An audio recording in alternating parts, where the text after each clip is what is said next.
오늘 이제 34절에도 잠깐 나오지만 바리새인, 또 35절에 율법사가 나오는데요. 이 율법사를 또 이렇게 바리새인들은 주로 하는 일이 율법을 이제 조항을 만드는 일입니다. 세분화시키는 거죠. 뭐 우리로 말하면 이제 법을 만드는 뭐 국회의원 같다라고 할 수 있을까요? 그래서 이제 모세가 시내산에 주신 계명이 몇 가지 계명이었습니까? 10가지의 10계명이었죠. 그것을 세분화시켰더니 이제 처음 613조항이었고요. 또 이 예수님 당시에는 더 세분화되어 가지고 하여튼 수천 가지 하여튼 조항이 생기기 시작을 했습니다. 근데 여기서 이제 질문을 드리면 이런 여러 가지 조항들 중에서 조항들이 하지 말라라고 하는 조항이 많을까요? 무엇을 하라라고 하는 조항이 많을까요? 어떤 조항이 많을 것 같아요?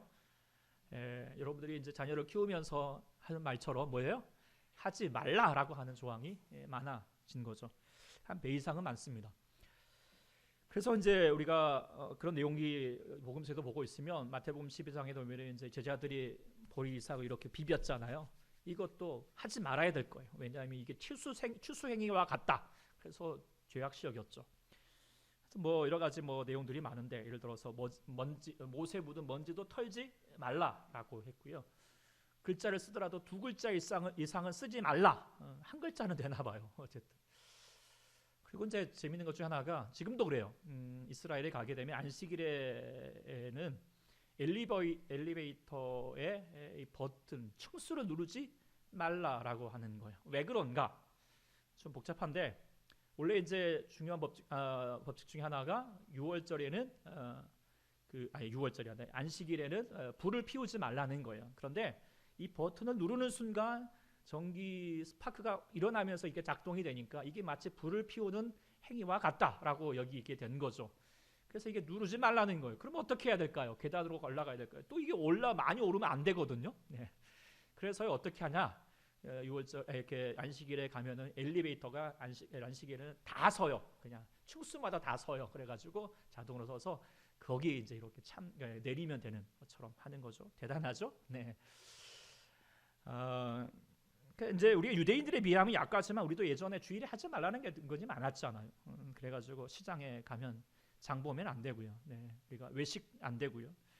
또 이제 어릴 적에 뭐 인형도 우상이라고 해서 이렇게 못 갖게 되었고요. 가요도 들으면 안 되고 또 순대 먹으면 안 되는 것처럼 피니까 뭐 그렇게 생각을 했습니다.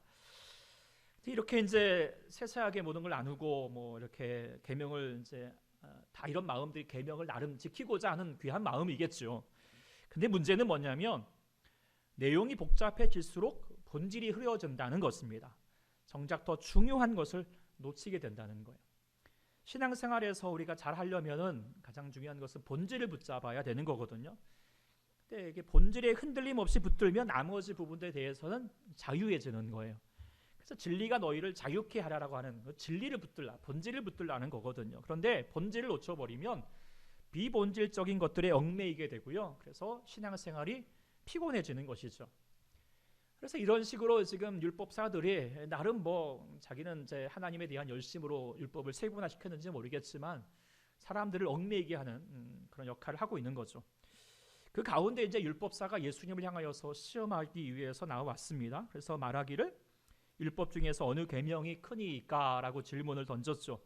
이 질문은 몰라서 하는 거, 그래서 배우고자 하는 마음이 아니라 어떤 대답을 내놓던지 따지고 싶은 생상이고 자기의 지식의 교만으로 그것을 자랑하고 싶은 마음도 있겠지요. 근데 그렇지만 예수님이 아주 귀한 말씀을 주셨죠. 우리가 잘 아는 말씀 같이 읽어보겠습니다. 시작. 예수께서 이르시되 내 마음을 다하고 목숨을 다하고 뜻을 다하여 주 너희 하나님을 사랑하라 하셨으니 이것이 크고 첫째 되는 계명이요 둘째도 그와 같으니 내 이웃을 내 자신과 같이 사랑하라 하셨으니 이 두 계명이 온 율법과 선지자의 강령이니라. 아멘. 정말 우리 예수님이 이거 말씀을 보고 있으면 예수님이 정말 어떤 뭐 이 사람들 학자들보다도 뛰어난 학자거든요. 이제 새 학기가 되면은 이제 좋은 선생님 만나고 싶은데요. 어떤 선생님들은요 쉬운 것도 어렵게 하는 분이 어렵게 가르쳐 주는 분이 있잖아요. 네. 그런데 정말 명강사는요 어려운 것도 어떻게 하죠? 쉽게 하는 거예요. 가장 쉽게 하는 게 뭐냐면 요약을 잘 해주시는 거예요. 예수님이 정말 대단. 이 많은 말씀들을 딱 이 한 절 이 말씀 안에 다 담아내셨던 거죠. 놀랍고도 간결하지만 정말 깊이 있는 말씀입니다. 그리고 우리가 붙들어야 될 것은 이 성경에서 우리 주님께서 우리 가운데 원하시는 가장 본질이에요. 이게 핵심인 것이죠. 우리가 예수님 잘 믿으십니까? 신앙생활 잘 하십니까? 라고 우리가 보통 물으면 어떤 분들은 그래 제가 이제 교회 다닌 지 신앙생활 한 지가 몇 년이 됐고요. 또 어느 교회에 출석하고 있고요. 특별히 어떤 분들은 자기가 큰 교회를 다니면 자기의 신앙도 큰 줄 알더라고요. 그런 것도 아닐 터인데. 그다가 이제 내게 직분이 뭐고요. 또 어떤 봉사해 왔고요. 남자분들은 이제 특별히 뭐가 중요하냐면 나는 이제 술 담배 안 한다고 이렇게 하는 분들. 참 귀한 마음이지만 그런데 그 외적인 것들이 신앙의 본질이 아니라는 거죠. 핵심이 우리가 무엇인가 다시 물어봐야 된다는 것입니다. 본질에 우리는 더 신경을 써야 되는 거예요. 뭐였습니까? 주님이 원하시는 주님의 우리 안에 신앙의 삶을 예수 믿는 삶으로 우리가 이루어야 될 가장 중요한 건 뭐예요? 사랑이에요. 어떻게요? 마음과 목숨과 뜻 다하여서 하나님 사랑하고 이웃을 사랑하라라고 하는 거예요. 거기에 우리의 마음이 있어야 돼요. 거기에 더 신경 쓰는 거죠. 다른 거 신경 안 써도 돼요. 왜냐하면 그거 신경 쓰면 다른 것 더 이루어지거든요. 그런데 이 본질을 신경 안 쓰고 있고 다른 것에 모이면 그 본질이 흐려질 수 있다라고 하는 것을 우리가 늘 항상 생각해야 된다라고 하는 것입니다. 그래서 오늘 말씀 다시 잘 아시는 말씀일 수 있겠지만 다시 한번 우리가 우리 신앙을 점검해 보시는 아주 중요한 계기가 될 것입니다. 그래서 오늘 본문의 말씀 주님이 주시는 이 핵심의 계명을 다시 살펴보는 시간 되었으면 좋겠습니다. 첫 번째 우리가 이제 보게 되는 말씀의 계명은 뭐죠? 하나님을 사랑하라라고 하는 거예요. 하나님과 우리 간의 수직적인 관계를 조명해 주신 거죠. 주님이 두 계명 하나님 사랑, 이웃 사랑이겠지만 첫째는 하나님 사랑이고 둘째는 이웃 사랑이지요. 이 순서는 그냥 단순한 나열이 아닙니다. 신앙의 구조이고요, 삶의 방향인 거예요. 10계명을 보더라도 우리가 이제 알겠지만 1계명부터 4계명까지 5계명도 포함될 수도 있죠. 누구를 향하는 계명입니까? 하나님을 향하는 계명이잖아요. 그리고 나머지는 이웃을 향한 계명인 거예요. 이것은 하나님께서 질서정연하게 우선순위를 정해 주시는 거죠. 왜 이 순서가 중요하냐면은요, 하나님을 사랑하게 되면 자연스럽게 이웃도 사랑할 수 있기 때문입니다. 반대로 우리가 하나님과의 관계에 문제가 생기면은요, 인간관계도 문제가 생길 수밖에 없다는 거예요. 그래서 이 두 계명, 떨어진 별개의 계명도 아니고 우선순위를 먼저 잘 고려해야 할 줄 압니다. 하나님 사랑이 뿌리이고요, 이웃 사랑은 그 뿌리에서 나오는 열매예요. 우리가 열매를 먼저 보기 쉽지만 더 중요한 건 뭐예요? 뿌리잖아요. 뿌리가 튼튼해야지 열매가 자연스럽게 이루어지는 것이겠잖아요. 그러면서 또한 우리가 묵상하게 될 것은 하나님의 먼저 사랑하는 것은 하나님이 우리를 그렇게 사랑하는 마음 속에서 우리가 너에게 첫 번째가 되기를 원하는 마음이거든요. 사랑하면 그렇게 되잖아요. 네, 첫사랑이 되기를 원하죠. 그래서 우리가 배우자가 나 당신한테 첫사랑이야. 그런데 내가 옛날에 그런 어떤 사람을 만나서 처자를 만났는데 이는 큰일 납니다. 그렇죠? 어떻게든지 목숨을 지키서라도 우리 첫사랑인 것처럼 해야 되잖아요. 이런 마음이 어떤 마음이죠? 그 사람에게 내가 첫 번째이고 싶은 마음, 지금도 가장 중요한 사람이고 싶은 마음인 거죠. 주님도 마찬가지란 이게 사랑인 거죠. 출애굽기에서 이 말씀 10계명을 주실 때에도 주셨던 말씀이 뭐냐면 내 하나님은 질투하는 하나님이다라고 그렇게 말씀해 주셨어요. 우리 하나님이 뭔 째째하게 이렇게까지 말씀하셨는가? 그런 게 아니잖아요. 이게 사랑의 본질, 사랑이거든요. 그만큼 우리를 사랑하신다, 진실로 사랑하신다는 거예요. 하나님과 우리 사이에서 다른 게 끼어들지 않았으면 좋겠다. 나는 너희에게 가장 첫 번째가 되었으면 좋겠다라고 하는 마음을 말하는 것이죠. 그 마음을, 그 하나님의 진실된 마음, 사랑의 마음을 안다면 또한 우리가 주님 말씀하셨던 우리가 하나님을 사랑하는 우리가 계명을 하나님을 사랑하라라고 하는 계명을 어떠한 마음으로 지키든지 우리가 깨닫게 됩니다. 우리가 계명이라고 말하면 우리가 때로는 좀 무거운 마음이 들거든요. 목숨을 다하고 뜻을 다하여 주님을 사랑하라라고 하면은 또한 우리가 부담스럽게 여겨지고 또 두렵게 느껴지기도 하는데요. 근데 주님께서 이 계명을 주실 때의 상황을 좀 우리가 고려해 볼 필요가 있습니다. 십계명을 주실 때에도 주님께서 이스라엘 백성들이 저렇게 막 포로 이렇게 종살이 살고 있을 때 주신 게 아니잖아요.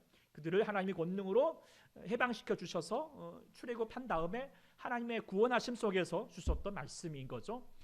우리에게도 지금 주시는 말씀이요, 그냥 뭐 세상 사람들 지금 뭐 우리 밖에 있는 사람에게 주신 게 아니에요. 구원받은 여러분들께 주신 줄 믿습니다. 적용되는 거예요. 그들과 상관없어요. 우리 여러분들에게 이 하나님의 구원의 은총이 뭡니까? 십자가의 놀라운 사랑이거든요. 그래서 그 은혜를 미리 받은 자들에게, 이미 받은 자들에게 주어진 말씀이에요. 그 말씀을 우리가 생각하게 되면 이 계명은요, 우리 가운데 너 이렇게 해야지 구원받아 라고 하는 조건도 아니고요, 우리를 올마매는 족쇄도 아니에요.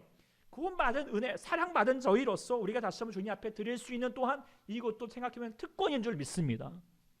그래서 요한복음 요한 1서 5장 3절에 이렇게 말씀하십니다. 하나님을 사랑하는 거, 우리가 이 계명이지만 이 계명을 지키는 것이지만 이 계명들은 어떤 거라고요? 무거운 게 아니라고요. 우리가 하나님을 사랑하는 자들은 계명이 무겁게 여기지 않아요. 만일에 우리가 하나님을 사랑하고 우리가 하나님의 신앙생활하는 게 무겁게 여겨진다라고 하는 것은 사랑으로 하는 것이 아니라 그것은요, 종교생활하는 거거든요.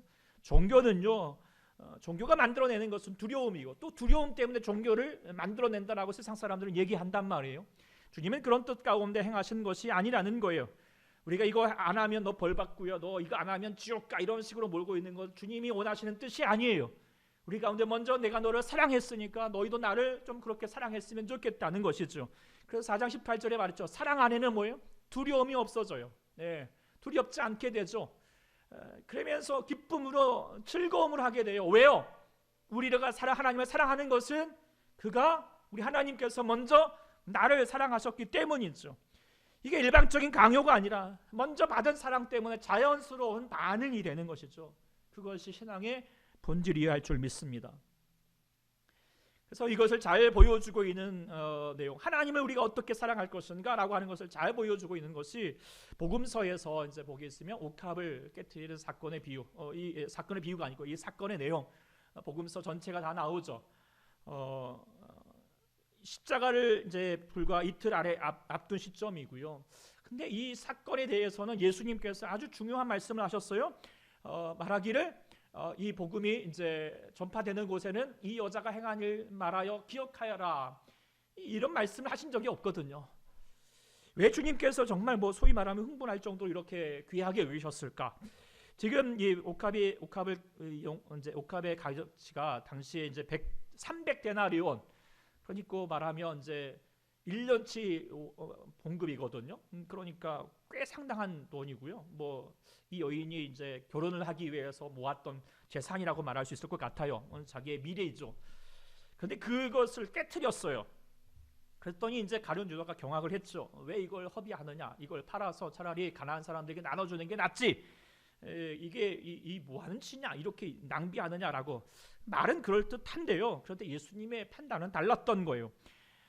예수님께서 그렇게 옥합을 깨트리는 것을 귀하게 보셨던 것은 더 비싼 거, 아유 나한테 줬네, 이런 것 때문이 아니잖아요. 주님이 돈이 모자라시겠습니까? 우리가 뭐 헌금을 얼마나 드리면 주님 만족하시고, 또 여러분들이 하나님께 뭐 몇 개의 교회를 지으면 주님께서 기뻐하실까요?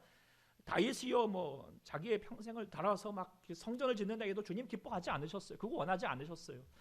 주님은요, 부족해서 우리 가운데 원하는 게 아니에요. 그걸 원하지 않아요. 주님이 원하시는 것은요, 뭘까요? 우리 외적인 행위인 게 아니라 뭐죠? 우리의 마음인 거예요. 주님을 진실로 사랑하는 자 되기를 원하는 거죠. 진실로 사랑하신 분이기 때문에 또한 우리를 그렇게 진실해지기를 원하고 있는 거죠. 우리가 주님을 진실로 사랑하는 거, 우리가 주님을 사랑하고 있을까? 내가 그거 이렇게 여러분들 주님을 정말 사랑하십니까? 그것을 우리가 잘 알 수 있는 것은 뭐냐면, 사랑은요, 내가 주님 그 사랑하는 자를 향하여서 내어줘도요, 아유 이만큼 하면 됐지라는 생각이 듭니까? 한계가 없어요. 늘 항상 모자란 것 같아요. 부족한 것 같아요. 사랑이 없는 사람은요, 자신이 행한 그 노력과 희생을요 자랑스러워하고요, 인정받고 싶어하죠. 바리새인들이 그랬잖아요. 이거 나는 이만큼 해서 너는 안 하고 있지. 예. 지난주 우리가 보던 품꾼의 비유들처럼 아유 나는 아침 일찍부터 이렇게 수고했어, 쟤는 1시간밖에 안 했어, 이렇게 얘기할 수밖에 없는 거예요. 그런데요, 사랑으로 가득한 사람은요 12시간을 일해도요 부족한 것 같은 거예요. 네. 그게 먼저 된 자죠. 네. 먼저 될 수 있는 자예요. 사랑에는요 상한 선이 없습니다. 내가 마음을 다하고 목숨을 다하고 뜻을 다하여도요 내가 주님 앞에서 부족한 것 같은 거예요. 주장할 게 없는 것, 그것이 사랑인 줄 믿습니다. 마리아는요 주님으로부터 받았던 사랑에 대해서 그렇게 반응한 거예요. 진실로 반응한 거죠. 자기 할 수 있는 걸 한번 어떤 걸 아낌없이 다 드렸던 거예요. 그런데 가룟 유다는요 그렇다면 사랑을 받지 않았던 것일까요? 아니잖아요. 요한복음 보고 있으면 제자들을 사랑하실 때 끝까지 사랑하셨고요, 다 사랑하셨어요. 차별 없이요. 아니 더 사랑하셨을 것 같아요. 발을 씻기면서도, 제자 이 가룟 유다의 발을 씻기면서 얼마나 마음에 안타까움이 있었을까요? 그런데요 문제는요 주님의 사랑을요 마음으로 받아들이지 못하고 있는, 받지 못하는 거예요.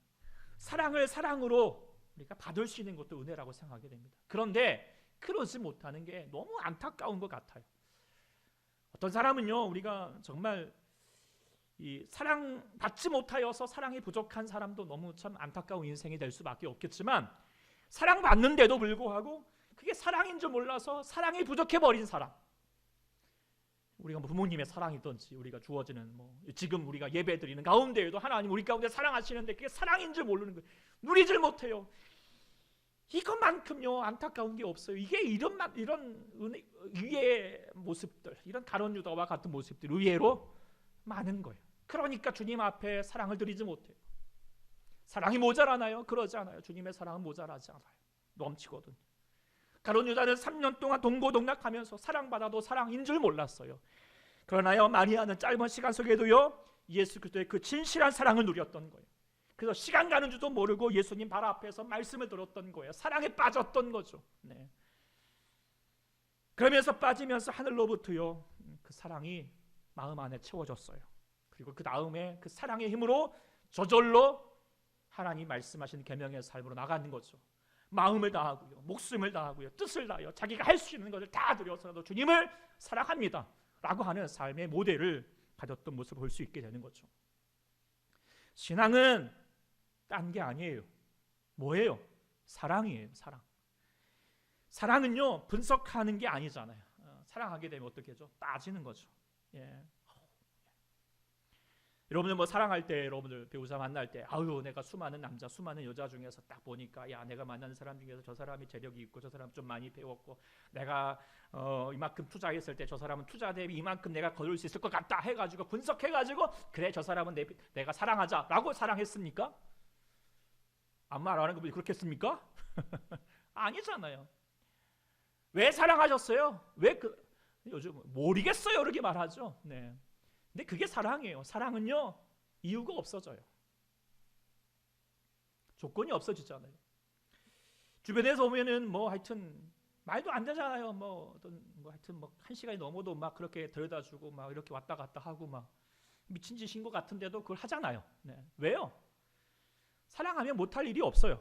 진짜 사랑하면 사랑하는 일을 위해서 죽을 수 있잖아요.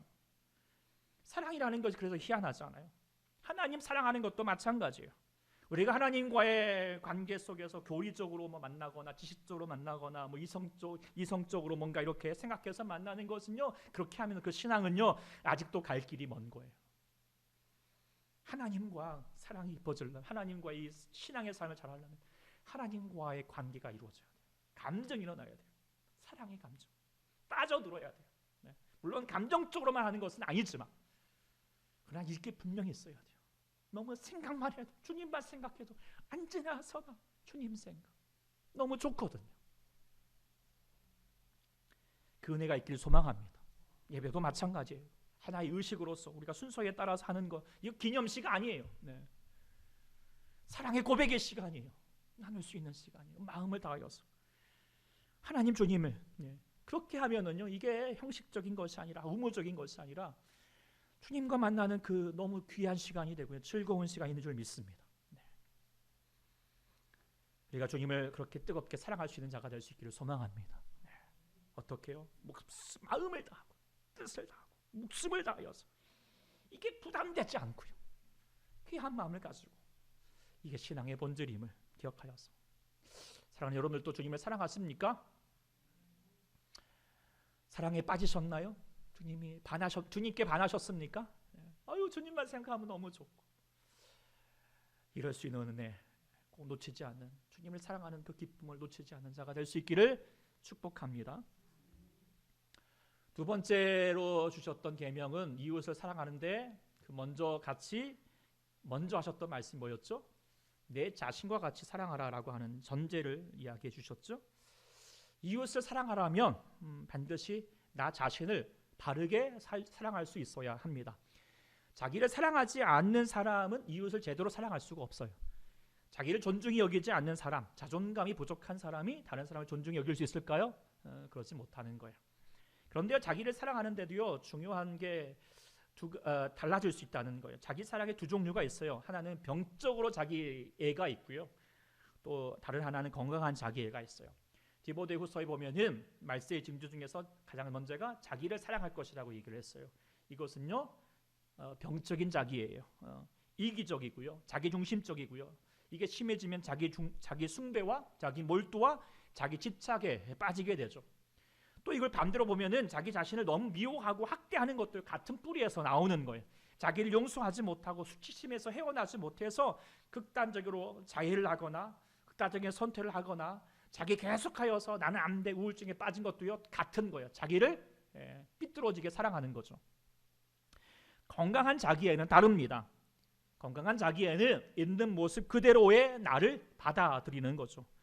이것은 심리적으로 자기 긍정이나 자존감의 훈련만으로 되는 것이 아니에요. 중요한 것은 뭐냐면 그만큼 건강한 사랑, 진실한 사랑을 받을 때, 내가 사랑받을 때 건강한 자기애가 이루어진다라고 하는 거예요. 그런데 우리가 어디에서 이 건강한 진실한 사랑을 우리가 누릴 수 있느냐? 바로 하나님으로부터. 그래서 우리가 하나님을 사랑하게 되는 거, 하나님과 사랑의 관계를 이루는 것이 이게 얼마나 귀한 은혜인 줄 몰라요. 우리가 복음을 경험하고 하나님의 사랑을 경험하게 될 때 우리는 건강한 자기애가 형성되는 거예요. 왜요? 내가 하나님 앞에 우리가 어떤 수준이 되었기 때문에 내가 이런 자랑이 있기 때문에 사랑받은 게 아니잖아요. 여전히 부족했는데 사랑받을 만한 조건이 안 되는데 못난 자인데도 불구하고 우리를 있는 그대로 사랑해 주시거든요. 모든 걸 다해서 사랑해 주시니까. 이게 하나님의 복음이죠. 이 하나님의 복음 앞에 있으면 우리는 자기와의 화해가 이루어지게 됩니다. 로마서 8장 1절에 이렇게 선포하였습니다. 그래서 예수 안에 있는 자에게는 결코 정죄함이 없다. 십자가를 경험하게 되면 더 이상의 실수와 연약함 때문에 정죄감에 빠지지 않습니다. 자책감에 빠지지 않은 거예요. 하나님께서 그 아들 예수 그리스도를 내어주실 만큼 나를 귀중히 여기셨다는 사실을 깨닫는 순간 어둡고 부정적이던 자아상이 무너지고 새로운 정체성으로 세워지는 것이죠. 나는 하나님의 사랑을 받은 존재이다. 나는 사랑받기 위해 태어난 존재이다 라고 하는 것을 마음 가운데 받아들이는 순간은요, 이 고백은요 삶을 바꿔버리는 거예요. 그리스도를 만나기 전까지는 내 안에 화해가 일어나지 않죠. 내 안에 번민이 가득하고 갈등이 많고 내 안에 자신과도 불편하게 지는 것이잖아요. 사람들이 나를 미워하기 전에 내 자신을 누가 제일 미워하느냐? 내 자신이 내가 나를 제일 미워할 때가 많잖아요. 그런데요, 십자가를 통과하면은요, 자기 부인의 과정을 거치면서 그리스도 안에서 새롭게 태어나는 거예요. 죄 안에 살던 나의 자아는, 옛사람은 얼마나 허망한 인생이 될 수밖에 없는가 깨닫게 되면서 동시에 그러나 하나님으로 말미암아 형상으로 다시 지음받은 나는 얼마나 존귀한 존재인가를 발견하게 되는 것이죠. 십자가의 은혜 안에서는 자기 안에서 화해가 일어나는 거예요. 그러면서 자신을 귀하게 바라볼 수 있게 되고 사랑하게 되죠. 그렇게 되면서 비로소 이웃을 향하는 눈이 열려지기 시작하는 거예요. 사랑받은 사람이 사랑하게 된다. 이건 중요한 법칙이잖아요.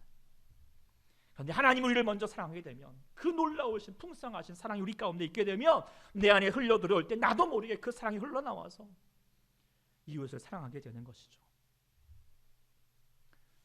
또 사랑받은 귀한 존재인 줄 믿습니다. 네, 귀하게 자신을 살아볼 수 있고 그렇게 되면 둘째 계명이었습니다. 뭐였습니까? 내 이웃을 내 자신과 같이 사랑하라. 내 이웃을 사랑하라는 거예요. 십자가에 우리가 주신 것은요 그냥 주시는 게 아니라 우리의 삶을 이루는 것이에요. 하나님을 수직적으로 사랑하고 우리가 뭐요? 수평적으로 이웃을 사랑하는 것. 이것이 균형이 잡혀질 때 온전한 신앙이 되거든요.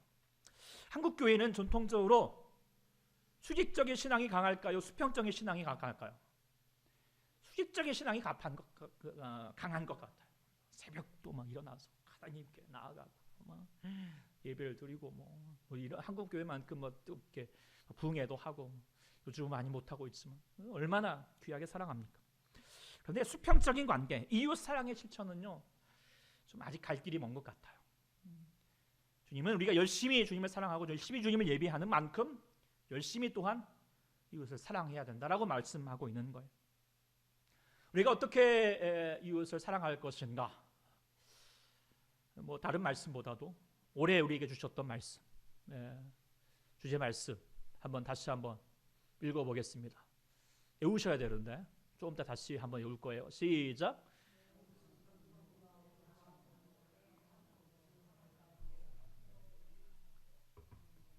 왜 이렇게 다들 힘이 없으세요? 네, 이렇게 할 자신이 없으세요?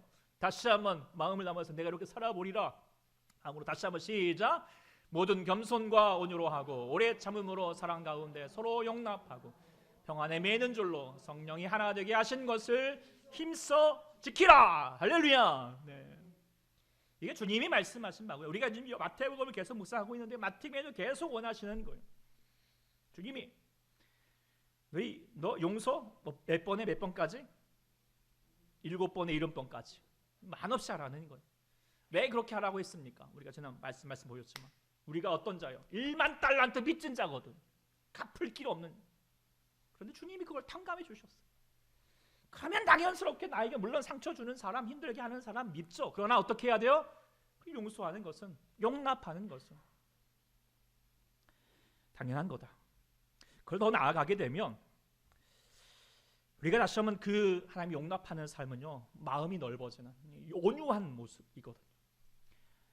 우리가 이제 시내 물은 비가 와도 막 금방 탁해지고 작은 호수에 돌 하나 던지면 이렇게 일렁이지만 바다에다가 딱 돌을 던지면 다음 넘겨줘도 되는데 바다에다가 돌을 던지면 어때요? 일어납니까? 안 일어납니까? 변화가 없어요. 끈떡하지 않아요. 우리가 복음 안에서 제대로 신앙생활을 하면은 우리의 마음이 넓어지는 것이 정상입니다. 신앙생활을 오래 해도 속이 좁아진다. 그러면은 이게 복음으로 사는 것이 아니라 율법으로 사는 거, 율법주의자는 거예요. 계속 정죄하고 너 그게 안 돼. 주님은 그게 원하지 않아요. 넓어지게 온유한 자가 되기를, 품는 자가 되기를.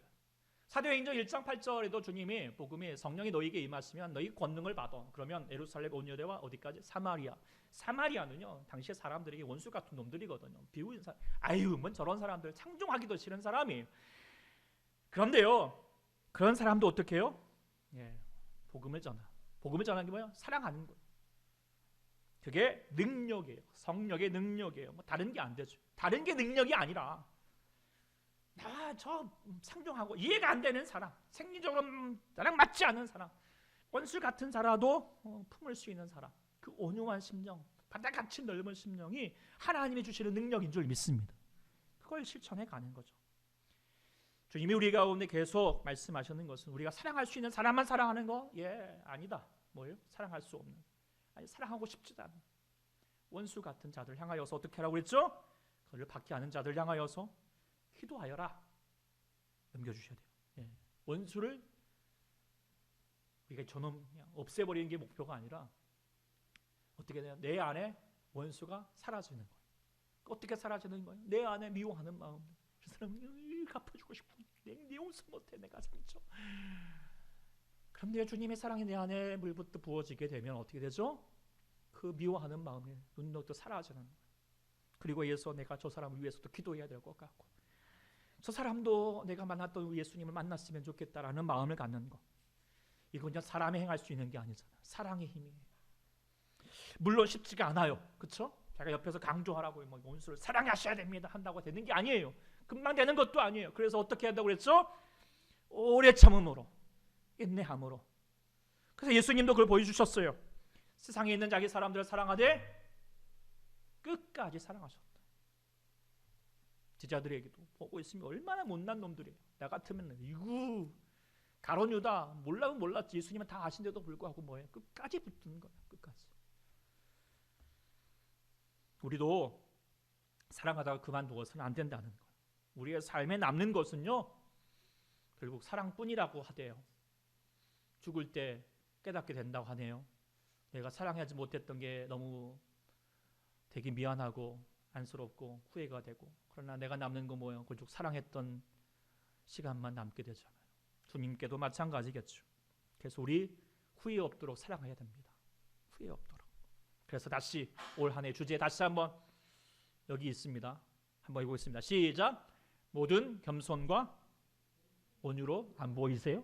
외우셔야 돼요. 여러분 드렸잖아요. 키링까지도 드렸는데 모든 겸손과 온유로 하되 오래 참음으로 사랑 가운데 서로 용납하고 평안에 매는 줄로 성령이 하나 되게 하신 것을 힘써 지킵시다. 할렐루야. 물론 쉽지가 않아요. 그러나 힘써 행하는 자가 될 수 있게 소망합니다. 사랑은요 관념이 아니에요. 이 외운다고 중요한 게 아니에요. 뭐예요? 해야 돼요. 말이 아니야. 실천이어야 됩니다. 말로만 사랑하는 것이 아니라, 혀로만 사랑하는 것이 아니라 행함과 진실함으로 사랑하라. 사마리아 선한 사마리안 왜 칭찬해 줬어요? 했기 때문이거든요. 아무리 지식적으로 많고 제사장이고 바리새인이고 뭐 알면 뭐해요? 실천하지 않는데, 이웃을 향하여 섬기지도 않는데. 실천하셔야 됩니다. 주님이 이렇게 말씀하셨어요. 누구든지 하나님을 사랑하노라 하고 자기 형제를 미워하면 거짓말하는 자라. 여기서 아무리 뭐 사랑하는, 주님을 사랑하는 척 중요한 게 아니라 뭐예요? 내 이웃을 향하여서 얼마나 너 내어주고 있느냐, 나눠주고 있느냐, 섬기고 있느냐. 요한복음 13장 34절에 계명을 주시면서 말씀하셨던 게 우리가 아는 것처럼 두 번째 계명만 말씀하셨어요. 너희가 서로 사랑하라. 근데 그 뒤에 말씀 같이 다 읽어볼까요? 35절 시작. 너희가 서로 사랑하면 이로써 모든 사람이 내 제자인. 내 제자, 그리스도인, 예수 믿는 사람, 열심히 말씀 아는 사람, 뭐 주일 잘 지키는 사람, 11조 물론 뭐 귀합니다. 그런데 주님이 너 예수 믿는 사람이구나, 너 내 제자구나, 너 그리스도이구나라고 하는 건 뭐예요? 사랑이에요. 사랑. 사랑이 없으면 우리가 아무리 뭐 지식을 정하고 뭐 소리나는 뭐 이렇게 뭐 방언을 얘기하고 해도 다 모든 게 아무 유익이 없다. 나띵이다. 주님 보시기에는 뭐하냐 이러고 싶은 거예요. 근데 주님이 우리에게 원하는 건 뭐예요? 사랑. 내가 사랑하고자 힘써가면 주님이 그래 넌 내 제자야 라고 말씀하고 있는 거죠. 우리가 신앙의 본질이 무엇인가를 분명히 깨달아야 할 줄 믿습니다. 오늘 계명을 다시 묵상해 봤습니다. 우리가 살펴본 대계명이라고 하는 것이 분명히 우리의 신앙의 시작이자 결론입니다. 하나님을 향하는 수직적으로 하나님을 사랑하고, 그러면서 주님이 나를 사랑하신 것처럼 내가 그 사랑을 힘입어서 또 내 이웃을 사랑하는 수평적 관계를 이루어가는 것, 그것을 우리 모두가 이룰 수 있기를 소망합니다. 예수님께서 이제 디베라 부활 십자가에 죽으시고 디베라 바닷가에서 제자들을 다시 만나셨죠. 그때 베드로를 부르셨잖아요. 그때 베드로에게 물으셨던 게 뭐예요? 요한의 아들 시몬아, 네가 나를 사랑하느냐? 베드로가 어떤 상태예요? 얼마 전까지 예수님 난 몰라요 막 부인하고 막 실패했죠. 앞으로는 어떨까요? 부족할 거예요. 넘어질 거예요. 모자랄 거예요.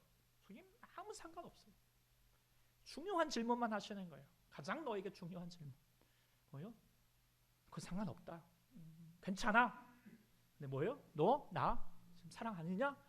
라고 질문하는 거예요. 주님이 우리에게도 같은 질문을 하실 줄 믿습니다. 우리가 얼마나 규칙을 잘 지키느냐? 기도 얼마나 잘하고 있느냐? 기도 좀 못해도 상관없어요. 뭐 하고 있냐 묻지 않으세요. 엘리베이터 그 버튼 누르고 안 누르는 거 그거 주님이 신경 쓰실까요? 하나도 안 쓰세요. 그런데 주님이 우리에게 신경 쓰고 우리에게 원하시는 거 딱 하나요. 네가 나 사랑하느냐? 그 한 가지 묻고 싶은 거예요. 오늘도 주님은 예배 가운데 묵고 계신 줄 믿습니다. 주님이 원하시는 것은 우리의 마음을 원하시는 거죠. 하나님 한 분을 진실로 사랑하는 것. 하나님보다도 내 다른 것 없습니다라고 하는 진실한 마음을 갖는 자가 되기를 원하고 계시는 거죠. 우리가 살면서 실패할 일들이 많죠. 사업에도 실패할 수도 있고, 살면서 어려움도 있고, 성적도 어렵기도 하고, 인정받는 것도 실패될 수도 있겠지만 실패해도 괜찮아요. 실패할 수도 있죠. 네. 그런데 우리는 다른 건 몰라도 사랑에 실패해서는 안 돼요. 사랑은 삶의 본질이거든요. 우리는 사랑에 우리의 삶을 걸어야 된다는 거예요. 우리의 마음을 다드려야 돼요. 목숨을 거셔야 됩니다. 우리는 마음을 다해서 하셔야 됩니다. 뜻을 다하여서 사랑하셔야 됩니다. 내가 사랑의 만큼은 지지 않겠다라고 하는 그런 마음을 가지고 나가는 자가 될 수 있기를 소망합니다. 우리 믿음도 사라지고요, 소망도 사라지지만 사랑은요 떨어지지 않고 영원하다라고 말씀하고 계십니다. 끊어지지 않습니다. 그 사랑에 나아가는 여러분 될 수 있기를 소망합니다.